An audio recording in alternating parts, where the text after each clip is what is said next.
It was the mid-1800s. In cities like Charleston, Boston, and London, life moved to the rhythm of bells, not alarms or sirens, but the solemn tolls of cathedrals and clock towers. Bells marked time, death, worship, and war. Faith wasn't a private conviction, it was the spine of civilization. Questioning the church wasn't just heresy, it was rebellion. Preachers weren't merely spiritual guides. They were gatekeepers of power, voices of the ruling class disguised in robes of humility. In many towns, their word held more weight than law. Their pulpits reached farther than any royal decree, behind stained glass windows and marble altars. Sermons were edited like political speeches, prayers approved like royal proclamations. A single sentence out of place, a doubt, a deviation, could mean exile, imprisonment, or something worse. This was an age when monarchy and ministry stood side by side, kings with swords, bishops with scripture. The world ran on a hierarchy carved into the bones of society.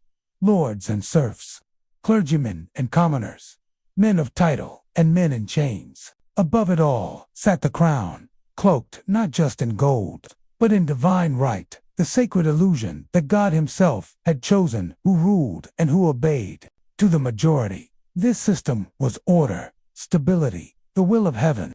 But to a rare few, it was a cage built of scripture and silence, a lie so old it became invisible. One of those few was Elias Finch, a preacher by title, but a heretic by heart. He saw things differently, too differently. His sermons strayed from the script. His questions unnerved his peers.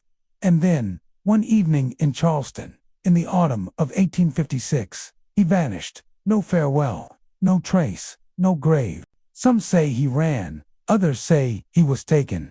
But one thing is certain, Elias Finch knew something he was never supposed to say aloud, and someone made sure he never would again. Elias Finch was born in 1813, the fifth child of a cobbler and a laundress in a salt-bitten town on the Georgia coast.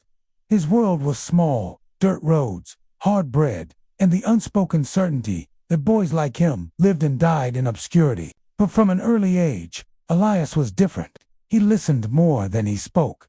He memorized scripture by candlelight, and when he did speak, it was with the eerie composure of someone far older than his years. By the time he was 15, local ministers were calling him a prodigy, not for his obedience, but for the way he could bend language like hot iron.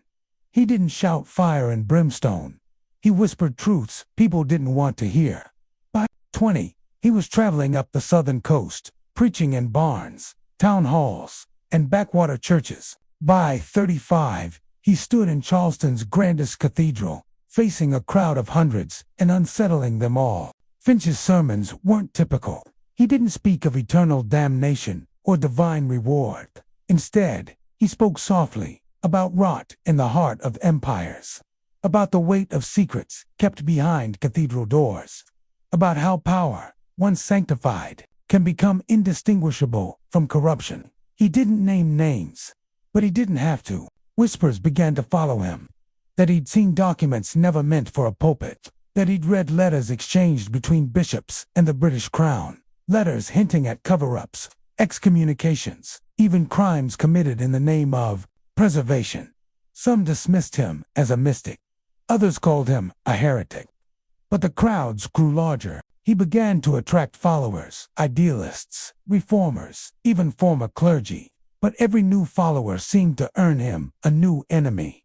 The hierarchy he spoke against was not idle, and Elias Finch, the shoemaker's son, had begun to walk too close to their secrets. To some, he was a prophet, a voice crying out in the wilderness.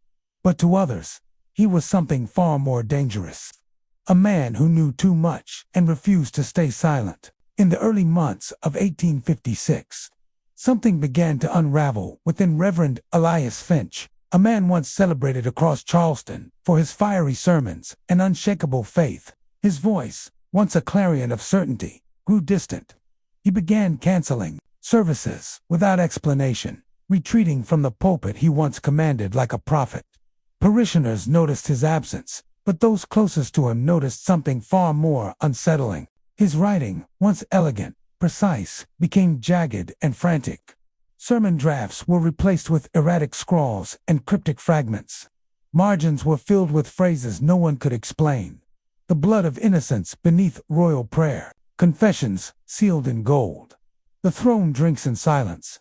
He was often seen pacing the cathedral halls late at night, muttering to himself, sometimes weeping softly in the shadows of the altar. Then came the final sermon. It was a Sunday. Rain battered the stained glass windows of St. Helena's, like the sea against stone. The pews were half empty. Word of his erratic behavior had spread. Yet those who came never forgot what they witnessed. Finch stood before the congregation, pale and gaunt, eyes hollow yet burning.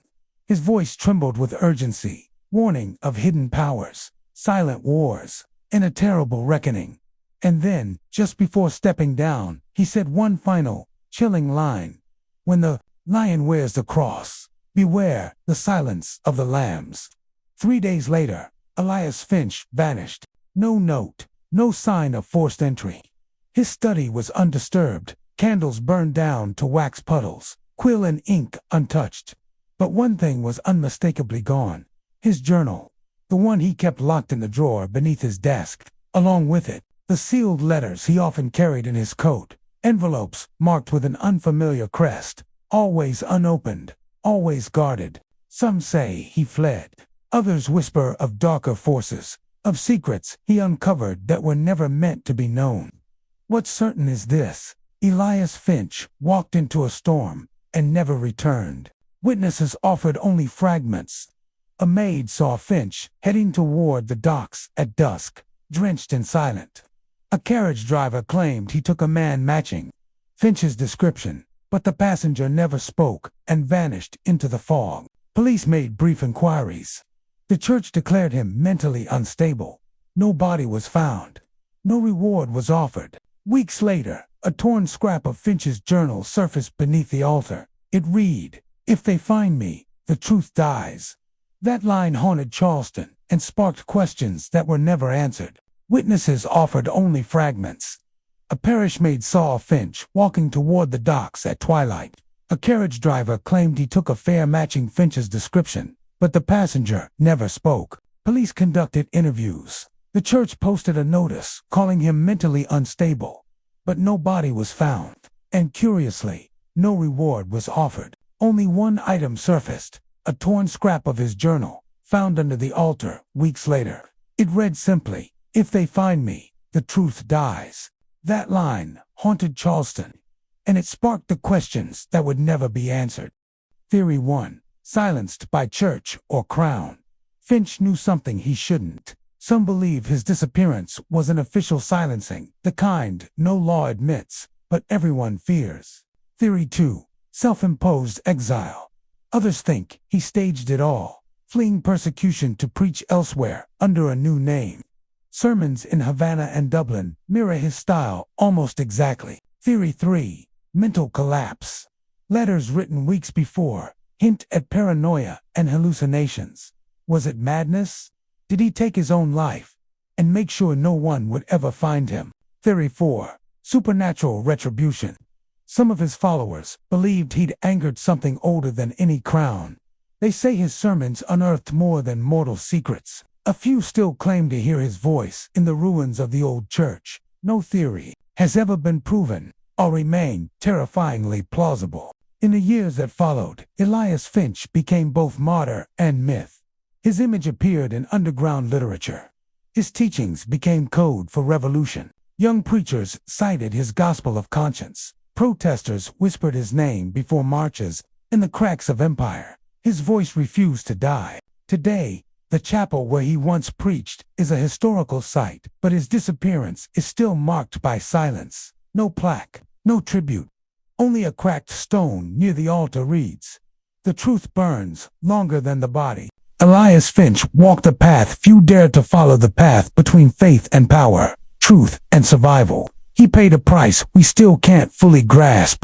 Was he a messenger of divine truth, or a man consumed by it? A victim of empire, or a ghost of its own making? One thing remains certain. In a world built on lies, The one who knows the truth rarely lives to speak it. Closing card fades in. Empire of Lies. The messenger who knew too much. Subscribe for more true historical mysteries.